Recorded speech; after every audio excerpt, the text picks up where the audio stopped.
Kita masih di segmen Senin Inspirasi di program Afternoon Drive Smart Listener dan masih bersama dengan Mama Luna di sini, owner dari Roti Tayeng. Anda kalau nontonin kita di live streaming YouTube channel, kelihatan nih di depan saya ada berbagai macam varian roti tawar. Jeng Berjejer. jeng, Hai. nanti kita akan kulik satu-satu. Ini varian Boleh. apa, ini apa isinya, gimana dan Iya. lain sebagainya. Nanti akan kita cicipi juga ya. Tentu saja. Langsung quality control. Itu bagian yang paling menyenangkan. Oh ya, betul ya. Testing semuanya ya. Oke, tapi kembali ke pertanyaan sebelumnya tadi di sesi sebelum ini adalah gimana sih tantangan di awal-awal membangun bisnis gitu. Pasti banyak ini ya, banyak bercabang-cabang lah pikirannya. Waktu itu apa yang paling berat di awal-awal? Paling memang benar kata orang apa sih, tantangan terberat itu memang ada di tahun pertama sampai 5 tahun. Yap. Itu adalah tahap kita belajar, tahap kita penyesuaian, tahap kita merubah kekurangan, memperbaiki semuanya sampai sistemnya benar-benar siap untuk dijalankan. Yap. Kalau saya ditanya tantangan apa terbesar, saya tidak bisa bilang distribusi atau apa, karena semua saling berkaitan. Semua adalah punya benang merahnya. Jadi kalau satu sisi misalnya produksinya kurang kuat, otomatis akan mempengaruhi distribusi, juga pemasaran. Jadi kalau saya ditanya kembali lagi, tantangan apa terbesar? Semuanya. Semuanya ya. Ya. Karena awal-awal masih membangun nih masih istilahnya. Membangun. Kita belum punya sistem yang kuat, sumber daya juga masih terbatas. Berarti semuanya dikerjakan sendiri? Kebetulan saya dibantu oleh 2 orang adik saya untuk produksi. Pemasaran itu saya sama teman juga sama suami. Seperti itu. Memasarkan produk waktu itu katanya harus nganterin satu-satu, menawarkan satu-satu ke toko-toko kecil, toko-toko kelontongan, pakai mobil pick up yang udah karatan. Kok tahu? Itu gimana tuh ceritanya tuh? Nah, dulu kan kita tidak pernah membayangkan bahwa usaha ini akan sebesar ini. Saya yakin, tapi untuk bermimpi sejauh itu, saya harus mengukur kemampuan saya, kapasitas saya. Dulu kita hanya berani main di toko-toko kecil pinggir jalan alias gade-gade. Siapa sih yang mau menerima roti lokal, produksi lokal yang belum ada namanya pada saat itu? Istilahnya kalau lihat lewat di swalayan, wah, mewah sekali. Sama kalau kita jalan di pinggir jalan lihat rumah cantik sekali kan, wah, mau sekali saya roti saya ada di situ kan. Nah, jadi dulunya memang door to door. Kita menawarkannya door to door, itu saya sendiri beserta suami. Kadang gantian adik atau teman seperti itu.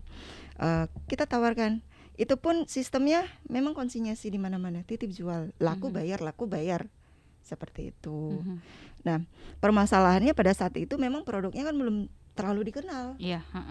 Belum terlalu dikenal, dan di mana-mana mindsetnya orang, produk lokal itu ada di grade bawah dibanding produk nasional yang sudah punya reputasi yang baik. Ya, benar. Iya. Jadi memang kita sebagai UMKM itu ya harus punya, at least kita harus punya kepercayaan diri. Meskipun saya UMKM ya, kalau produk kita bagus ya, kita harus percaya dengan itu. Jadi memang mental kita yang harus latih terus. Jangan bayangkan ya, satu kali saya datang ke toko langsung diterima. Tidak seperti itu. Berkali-kali bahkan ada itu swalayan paling familiar, paling terkenal di antara ibu-ibu Semakassar, sampai belasan kali saya datang. Baru rotinya bisa diterima masuk. Berarti sesulit itu ya? Sesulit itu memang menembus pasar. Sorry itu saya retail. Sesulit itu perjuangannya. Kalaupun ada yang mampu melakukannya dengan mudah, mereka memang orang yang beruntung kalau saya bilang ya. Berarti sekarang dengan perjuangan yang seluar biasa itu, sesulit itu untuk masuk menembus pasar retail gitu ya, untuk bisa roti ini bertahta bersaing dan juga ada di samping roti-roti nasional ya. Kan kalau kita masuk toko retail, oh ya tahu ada Roti Tayeng, di sampingnya titit roti gitu. Itu kan butuh perjuangan gitu ya. Berarti sekarang akhirnya sudah bisa diterima dan masuk di beberapa retail. Ada berapa retail total yang udah memasarkan roti Tayeng sekarang? Roti Tayeng maksudnya? 2011 ini kami sudah hampir 100. Mhm. Terutama paling banyak itu di Kota Makassar, Mhm. lalu 4 kabupaten, Goa, Takalar, Jeneponto, Maros. Mhm. Oke. Pemasarannya di situ. Bukan berarti kami toko sebenarnya ada banyak, Mhm. ribuan malah. Cuman kembali lagi, Mhm. roti kami memang ini kan konsepnya daily fresh bake. Mhm. Otomatis value yang kami tawarkan roti ini fresh. Dia maksimal hanya bisa 5 hari. Mhm. Jadi memang mitra yang kami pilih itu memang betul-betul kami selektif betul-betul milihnya. Mhm. Melihat kondisi tokonya, melihat traffic pelanggannya, itu kami pilih dengan baik. Karena menjadi ceroboh dengan menyebar Mhm. kemana-mana asal saja. masuk Asal lagi. masuk. Iya, ada yang minta di sini kirim Kirim ke sana lagi. gitu. Itu bunuh diri namanya. Iya. Serius Akhirnya nggak saya. terkontrol Nggak ya. terkontrol. Menjatuhkan kualitas ujung-ujungnya. Bukan kualitas sih, kerugian. Kerugian ya. Iya, kalau Oke. tokonya sepi atau kurang mendukung, kita paksa barang masuk, otomatis barang kembali returan itu banyak. Ya. Iya. Apalagi ini dengan nilai daily fresh bag, berarti setiap hari emang fresh from the oven gitu Betul ya. sekali. Oke, daya tahannya juga tidak cukup lama Tidak dibanding cukup lama. dengan roti-roti Yang lainnya lainnya. yang otomatis bahan pengawetnya banyak gitu. Mungkin saja seperti itu, Mhm. karena makanan apapun seharusnya setelah produksi memang end product ya harus habis makan. Yap. Habis makan. Kalaupun masuk kemasan, ya otomatis memang ada pengawet bahan tambahan pangan seperti itu. Hanya kadarnya yang membedakan. Ada yang pakai banyak, ada yang berani pakai sedikit. Saya salah satunya. Iya. Kalau pakai banyak ya otomatis mereka punya peluang untuk rotinya potensi lakunya ya. Kita kan bicara potensi laku ya. Bayangkan itu puluhan merek bersaing di rak kan. Kita bersaing seperti ini. Roti saya 5 hari, 2 hari sebelum expire biasanya sudah turun. Nah kalau roti lama banyak mengandung banyak pengawet, mereka akan lama ada di situ. Jadi otomatis Semingguan, 2 kesempatan mingguan. orang ambil itu lama. Gitu. Tapi Mama Luna tidak ingin seperti itu. Saya gitu. Kenapa saya harus jadi seperti orang lain? Saya harus beda dong. Itulah value yang dipertahankan Ya, sampai sampai sekarang konsisten. Alhamdulillah. Konsisten, oke, luar biasa. Tapi pernah nggak sih mengalami penolakan di berbagai retail, bahkan di gade-gade pun ya? Iya, Mungkin lebih sering. kejam malah itu. Baru kita datang. Ada nggak sih pengalaman atau satu peristiwa gitu yang kayaknya itu menjadi pelajaran yang sangat berharga dan itu jadi penyemangat gitu ya kalau lagi down, kalau lagi aduh penjualan lagi seret nih. Iya. Ingat kejadian itu semangat lagi. Semangat lagi ya. Ada satu momen paling berkesan, bukan satu sih karena saya dulu itu antar rotinya sama suami ya. Pasti udah baca nih Facebook saya nih, udah riset. Kita udah kepo. Nah itu memang pakai mobil pickup. Saya bawa loh 2 anak saya itu. Kami jalan pagi pulang malam, pagi pulang malam.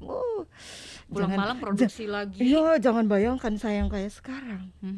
Iya, asli hitam legam, terbakar matahari. Hanya gigi yang putih. Dulu. Bayangkan dengan anak kecil yang masih balita, belum 3 tahun anak saya saat itu. Saya gendong, Muki rotiku, bisa Kak titip rotiku di sini. Saya jam ke Mbak, ndak laku itu roti begitu. Ini ada nih. Itu. Jadi kalau misalnya pada saat sekarang ada masalah ya, kadang saya hanya berpikir, kenapa saya harus berhenti? Kenapa saya harus? Sementara hal terberat pun sudah pernah saya lewati. Yap. Ya. Tidak ada alasan. Semua masalah pasti ada solusinya. Yep. Hanya kitanya saja yang ayo bisa, pasti bisa. Termasuk di saat pandemi ini cukup berpengaruh nggak sih dengan pemasaran atau sangat seperti? berpengaruh. Ya, 90% pemasaran kami, jalur distribusi kami adalah toko offline. Ya. Retail. Pada saat PPKM itu kan ada pembatasan jam operasional. Ada yang sampai jam 5, sampai jam 8. Itu memukul telak sekali sebenarnya. Kesempatan orang belanja pun jadi lebih sedikit. jadi lebih sempit. Apalagi kalau misalnya ya target market kami kan adalah ibu-ibu nih, ibu-ibu muda, mungkin masih bekerja kan jam gitu. Biasanya kan mereka pulang kantor baru singgah ke toko belanja, tokonya sudah tutup. Seperti itu. Malah pada saat pandemi tahun berapa ya? 2019 atau 2020 awal. 2020 awal itu kami tutup hampir 2 bulan. Sama sekali tidak Sama produksi. sekali tidak produksi. Bagaimana dengan karyawan waktu itu? Ini kan sudah mempekerjakan ibu-ibu juga, ya kan, yang harus berjuang untuk ekonomi keluarganya. Ya, kami terpaksa berbicara dari hati ke hati. Karena begini, kami paksakan berproduksi pun ya, otomatis kuantiti yang diproduksi pun harus berkurang menyesuaikan situasi kondisi saat itu. Tidak mungkin kan kami paksakan 1000 sementara kondisi lagi chaos, lagi gaduh.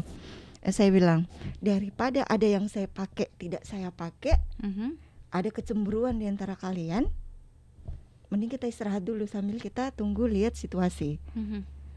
Saya bilang seperti itu ke mereka. Alhamdulillah setelah dikasih pengertian, kita bicara dari hati ke hati, mereka menerima dengan baik.